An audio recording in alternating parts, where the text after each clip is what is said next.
Hello, I'm James Muller. I am an educator in the secondary school system here in Pennsylvania, and I have been teaching English and Spanish for a number of years. And today we're going to talk about William Blake's The Tyger. Now, when we do a close critical read of a poem, there are a number of steps to take. And the first is to just dive in, read the poem straight through. And that's an approach students should take with any kind of literature, actually, I believe, but certainly in a poem that's as accessible and as easy to analyze and approach as this one. In my experience teaching this in my literature classes, the kids are drawn to the fact that it's not too long. They're not going to feel overwhelmed. But the average student in a composition class in college would also find a lot of depth here, a lot of intricacy. So we're going to dive right in with the close reading of William Blake's The Tyger. I will actually be reading the script so that everyone gets an idea of the foundation of what's here. Trying to memorize it would be counterproductive, but we want to be exposed to it as we read, as if you're reading for the first time. The Tyger by William Blake. Tyger, Tyger, burning bright in the forests of the night. What immortal hand or eye could frame thy fearful symmetry? In what distant deeps or skies burnt the fire of thine eyes? On what wings dare he aspire? What the hand dare seize the fire? And what shoulder and what art could twist the sinews of thy heart? And when thy heart began to beat, what dread hand and what dread feet? What the hammer, what the chain, in what furnace was thy brain? What the anvil, what dread grasp, dare its deadly terrors clasp? When the stars threw down their spears and watered heaven with their tears, did he smile his work to see? Did he who made the lamb make thee? Tyger, Tyger, burning bright in the forests of the night. What immortal hand or eye dare frame thy fearful symmetry? Of course, the very first thing students notice about the poem is the archaic spelling of Tyger. That's going to catch attention, and it's going to require a little bit of interpretation a little bit later on. Now, when we first start the poem, we want to break it down. When we do a close reading, we want to make sure that we break these stanzas into digestible pieces so that the students can go through each element and see which literary elements tie together, which ones are novel to the entire piece. And the very first thing, again, that they're going to notice is the opportunity to see that archaic spelling is there. Well, what does that mean? What does that mean? Well, as we investigate that the entire poem is about the presence of God creating this savage, fearful, amazing, strong animal, Blake has decided to use that old-fashioned spelling, I think, to give that sense of timing, foundation, ancient, distant history, the forever element of God's existence.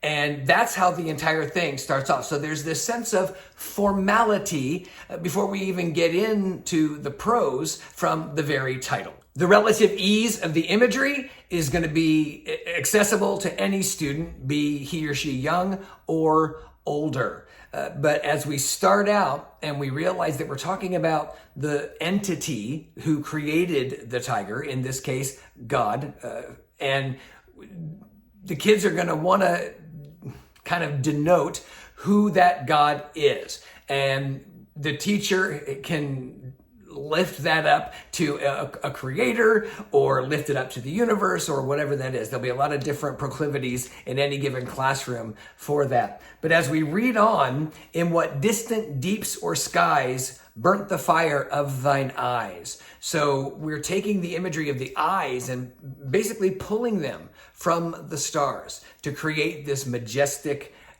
again, fearsome and savage creature. On what wings dare he aspire? With what hand dare seize the fire? And there, it's the idea of the universe or God having the challenge to create something that is, again, so unique, so beautiful, and yet so threatening.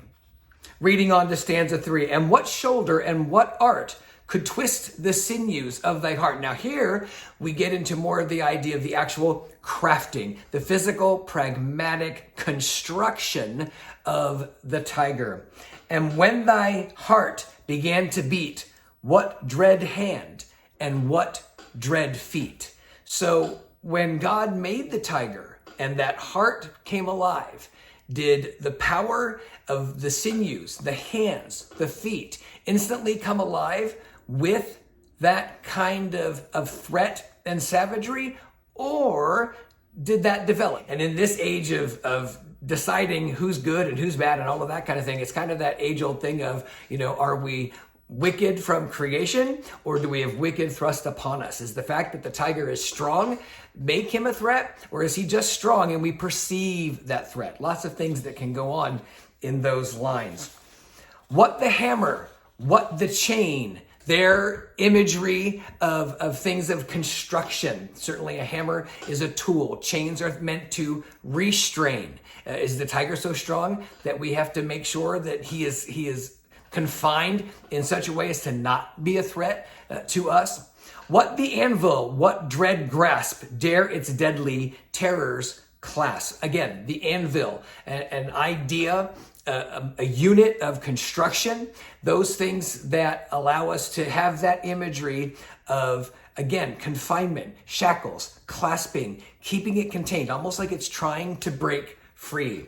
There's an eruptive power that comes along with that stanza. When the stars threw down their spears and watered heaven with their tears. Meaning anything that you wanted to, but I think as we interpret it, the idea that the heavens saw this majestic creation, and throwing down your spear means you give up, you succumb, you sublimate, you bow in reverence to this thing that's been created that has an amazing potency for terror and dread. Did he smile his work to see? Did he who made the lamb make thee? And I think that's the most interesting line in the entire thing. Kids will wrestle with, and older students too, the same God of the universe who created something so strong, so savage, so powerful, also made the lamb, something in stark contrast to the strength of the tiger. Can that idea be reconciled? Is there a way for us to understand that creates kind of a universal spiritual, if you will, balance in the universe and in creation? We've had a lot of interesting discussions with that notion. Tiger, tiger, burning bright in the forests of the night. What immortal hand or eye dare frame thy fearful symmetry? As we repeat that alliteration of tiger, tiger, the rhyme scheme of the AABB, and the challenge that eye and symmetry kind of create a little aural speed bump in our ears. Again, we have the idea to revisit. Anytime an author bookends something, he is trying to draw more attention to those elements in those stanzas. So the fact that the first stanza and the last stanza are exactly the same kind of put the cap on, confirm and affirm what Blake is trying to show us, have us experience and assimilate as we read The Tyger.